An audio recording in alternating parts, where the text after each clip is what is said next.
Hello friends, आज मैं आपको एक ऐसी होम रेमेडी बताऊंगी जिसे हमारे बुजुर्ग सदियों से यूज करते आ रहे हैं। आप इसके द्वारा बच्चे को कैसे भी कोल्ड और कफ़ क्यों ना हो उसे ठीक कर सकते हैं। साथ ही कई बार बच्चों में कोल्ड और कफ़ तो ठीक हो जाती है, लेकिन छाती में बलगम जमा रहता है जो बच्चे के रोने पर बोलता है, या फिर कई बार जब बच्चा सो जाता है तो उस टाइम महसूस होता है कि इसकी छाती में कोई प्रॉब्लम है। तो उस स्थिति में ये काढ़ा बहुत ही यूजफुल। तो आइए वीडियो शुरू करते देखते हैं। इसके लिए मैंने यहाँ पर क्या क्या लिया है। अजवाइन, 1 टेबल स्पून हल्दी और थोड़ा सा नमक जो 1 टेबल स्पून से थोड़ा सा कम होगा लिया है। इसी के साथ और एक पान का पत्ता, जिसमें से हम केवल आधा यूज करेंगे। अगर आपको पान के पत्ते की जगह पान की डांठलें भी मिल जाती है तो आप वो भी यूज कर सकते हैं, लेकिन ध्यान रखें कि आपको देसी पान का पत्ता ही यूज करना है। ये आपको किसी भी पान की दुकान पर आसानी से मिल जाएगा।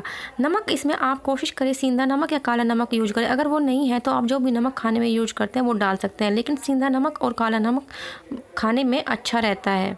अब एक बर्तन में आधा गिलास पानी लेंगे और उसमें ये चारों सामान, पान के पत्ते को टुकड़े करके और अजवाइन, नमक, हल्दी डाल देंगे और इसे तब तक स्लो फ्लेम पर कुक करेंगे जब तक कि हमारा पानी आधा ना रह जाए और इसमें अच्छे से चारों सामान मिक्स ना हो जाए। ऐसा होने में कम से कम 10-12 मिनट लग जाते हैं। और बीच बीच में इसे एक चम्मच की हेल्प से इस तरह से मिक्स कर ले ताकि अजवाइन वगैरह इसमें पानी में अच्छे से मिक्स हो जाए।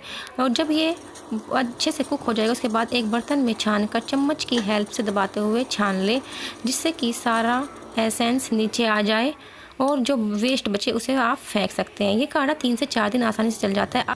अगर बच्चा 6 महीने से छोटा है तो 1/4 टेबल स्पून, और अगर 6 महीने से बड़ा लेकिन 1 साल से छोटा है तो ½ टेबल स्पून, और 1 साल से बड़ा और 3 साल के बीच में तो 1 चम्मच, और इससे बड़े बच्चों को आप एक टाइम में 2 चम्मच तक दे सकते हैं। अगर बच्चे को बहुत ज़्यादा कोल्ड है तो दिन में 3 बार, अदरवाइज दिन में सुबह और शाम देना। कोशिश करें इसे शाम में बच्चे को सोते टाइम दें ताकि इसके पूरे बेनिफिट मिल सके।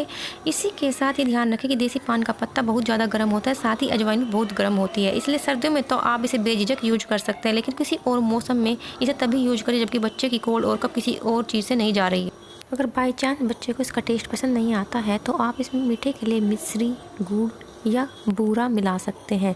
इसी के साथ अगर लिक्विड फॉर्म में बच्चा नहीं लेता है तो आप इसकी टैबलेट भी बना सकते हैं, जिसकी वीडियो मैं अपने चैनल पर ऑलरेडी पोस्ट कर चुकी हूँ। Thanks for watching, bye bye.